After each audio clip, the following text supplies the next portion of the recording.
Saya cerita Pulau Jawa dahulu sebelum Sumatera, Kalimantan, Sulawesi. Indonesia kita ambil Pulau Jawa dahulu.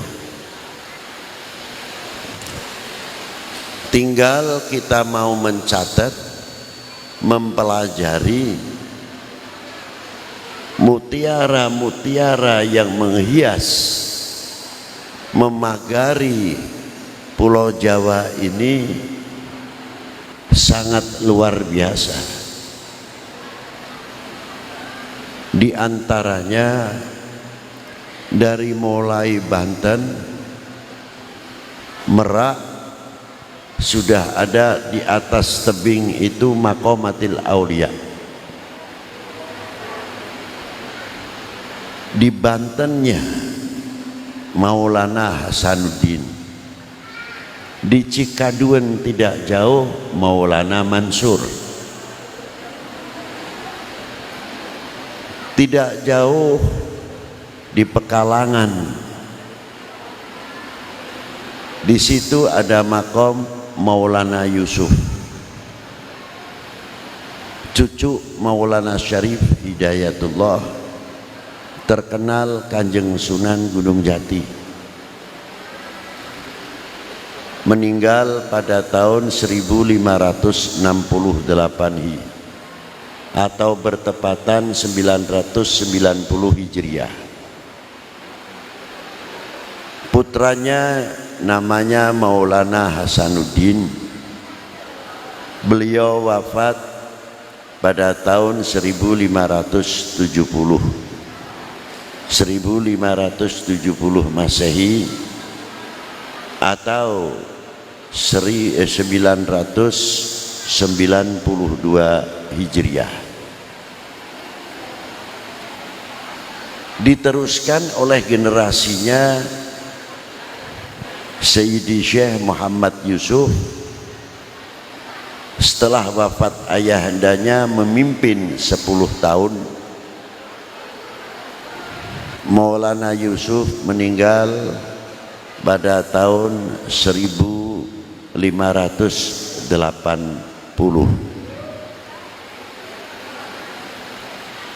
bertepatan tahun 1002 Hijriah.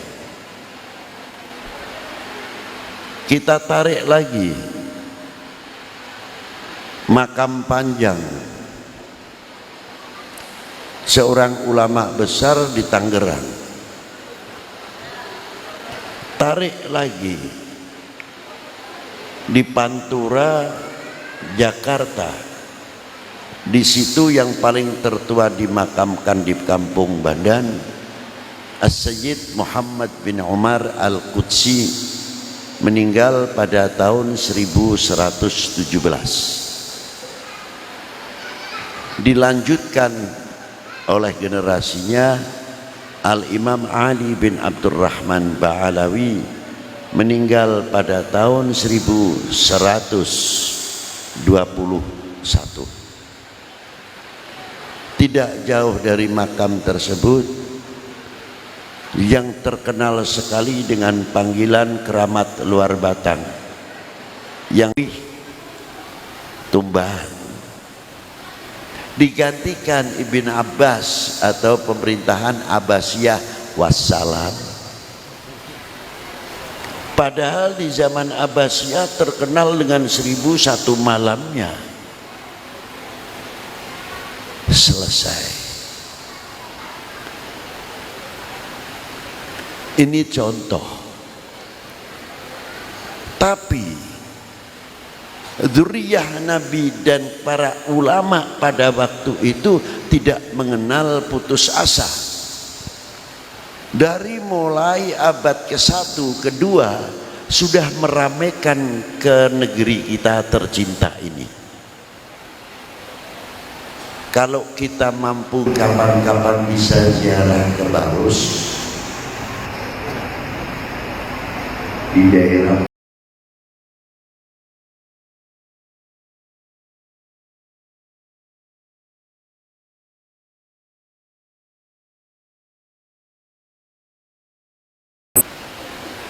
cucu Mu'ad bin Jabal,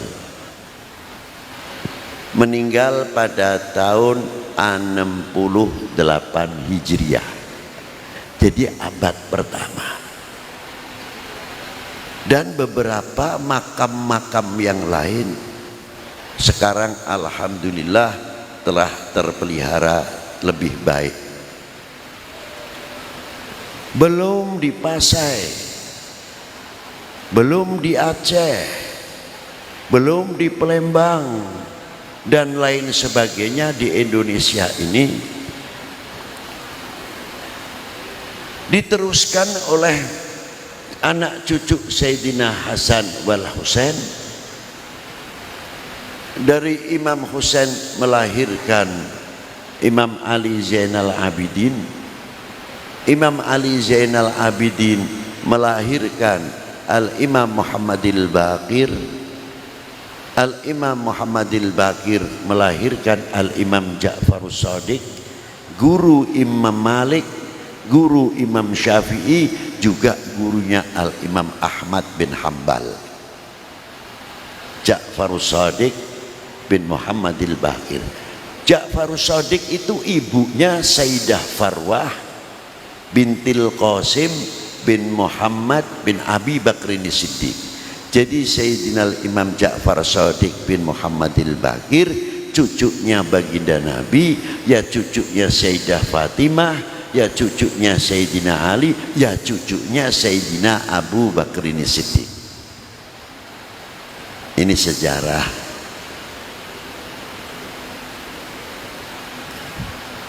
Dari Al-Imam Ja'far Shadiq melahirkan putra Al-Imam Ali Al-Uraidi, mempunyai anak Muhammad An-Naqib, mempunyai anak Isa An-Naqib, mempunyai anak Al-Imam Ahmad Al-Muhajir radhiyallahu ta'ala anhu.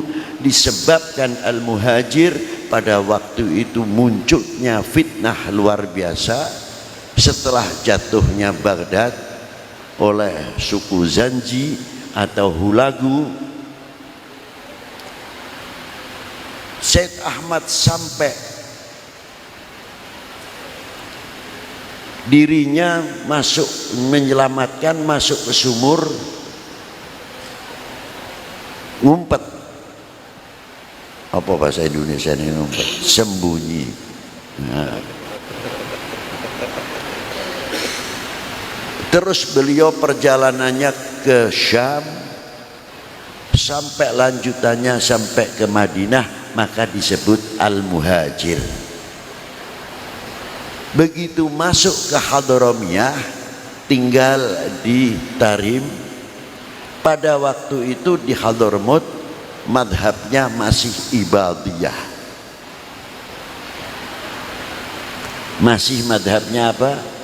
Ibadiyah, pecahan Khawarij. Sejarah, tolong dengarkan baik-baik.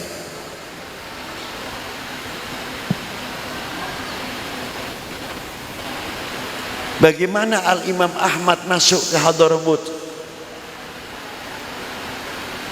Beliau padahal sudah tingkatan mampu ijtihad sendiri,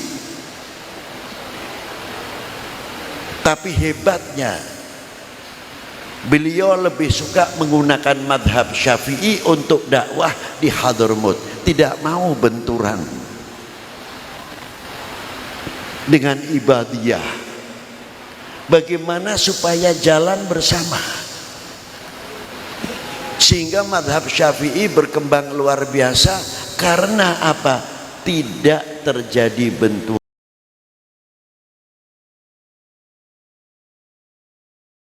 Akhlakul karimah, senjatanya yang paling ampuh. Mulutnya berakhlakul karimah, matanya berakhlakul karimah, telinganya mempunyai akhlakul karimah, hatinya tergores terukir dengan ukiran akhlakul karimah. Itulah yang menyebabkan dakwah Islam di Indonesia zaman itu berhasil. Itulah. Al-Imam Ahmad Al-Muhajir keturunannya Al-Imam Ubaidillah. Al-Imam Ubaidillah mempunyai anak Al-Imam Alwi, mempunyai anak Al-Imam Muhammad. Muhammad mempunyai anak Alwi. Alwi mempunyai anak Al-Imam Ali Khalid Qasam. Imam Ali Khalid Qasam mempunyai anak Al-Imam Muhammad Sahib Marbat. Syed Muhammad Sahib Marbat mempunyai anak 4, Abdullah, Ahmad, Ali, Alwi. Ali ayah Sayyidina Faqihil Muqaddam yang menurunkan bin Syah Abu Bakar, Al-Attas, Al-Sagab, Al-Musawwa, Al-Idrus dan lain sebagainya, Al-Jufri, Al-Kaf bin Yahya, Ba'bud, Basyaiban, semua dari Faqihil Muqaddam Muhammad bin Ali dan lainnya. Sedangkan Al-Imam Alwi Amal Faqih, kakaknya, mempunyai anak Al-Imam Amir Abdul Malik. Beliau inilah yang ke India, menikah dengan putri Nasr Abad, Wakilah Hyderabad, mempunyai anak Abdullah Udmat Khan, gelarnya Udmat Khan, mempunyai anak luar biasa Imam Ahmad Shah Jalal. Beliau inilah yang pertama kali masuk ke daerah Vietnam, Kamboja, Champa atau Cham. Pada waktu beliau masuk ke daerah tersebut masih ramai bertikai antar kedua kerajaan, agamanya sama, kerajaan berbeda, baku hantam.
Itu hebatnya. Beb, kok di sana ada Maulana Maghribi? Ya iya, yang di sana ya Maulana Maghribi. Apa di situ petilasan itu tongkatnya? Mungkin ada yang pendapat jubahnya. Masa ulama mengajarkan ziarah kepada tongkat? Ya tidak mungkin. Disinilah para beliau tumbuh luar biasa, ulama-ulama di daerah Sumatera sampai daerah Kalimantan sampai daerah Sulawesi dan lainnya, di Fak-Fak di Papua. Hebatnya pada waktu itu kalau kita katakan masih asing, artinya WNI,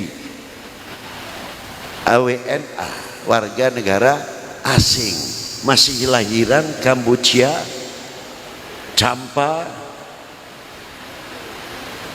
Tapi hebatnya para beliau begitu masuk ke wilayah langsung bisa nasionalisasi pribadinya, langsung melebur jadi pribumi.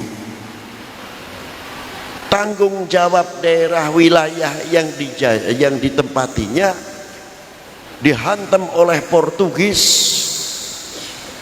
Pertempuran para ulama pada waktu itu untuk membela Pasai, Aceh sampai ke Malaka, luar biasa. Para beliau ikut andil besar, itu hebatnya.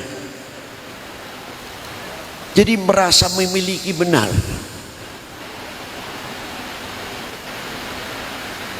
Tapi pertanyaannya, mengapa Malaka bisa tumbang? Bagaimana Malaka yang jadi sumber penyebaran Islam mulai bagaimana cara ngembosi Malaka supaya bikin dari dalam perpecahan, bikin hoax, tidak percaya kepada sultannya, tidak percaya kepada ulamanya. Kalau di sini mungkin istilahnya TNI atau Polri-nya pada zaman itu umpamanya. Dibikin supaya tidak percaya kepada polis dan tentara pada waktu itu, sehingga umat ini goyang. Akhirnya jatuhlah kerajaan Malaka di tangan Portugis pada tahun 1511. Sejarah. Ini kira-kiranya saya mau tanya sedikit. Kami sadar mengakui kalau kita ini bangsa Indonesia tidak? Loh kok diam? Kita menyadari dan mengakui tidak kalau kami atau kita ini warga negara Indonesia? Bangga atau tidak menjadi warga negara Indonesia? Tunjukkan kebanggaan itu. I am Indonesian. Saya adalah bangsa Indonesia. Jangan melempem kalau nyebutkan bangsa Indonesia. Karena dengan kekuatan mengatakan Indonesia dengan tegas, menunjukkan jiwa kesatriaannya yang memiliki handar beni nasionalisme yang tinggi untuk benteng-benteng Pancasila, benteng-benteng NKRI yang kokoh. Karena apa? Fanatisme. Tapi kalau sudah melempem jangan diharap. Kuncinya di situ.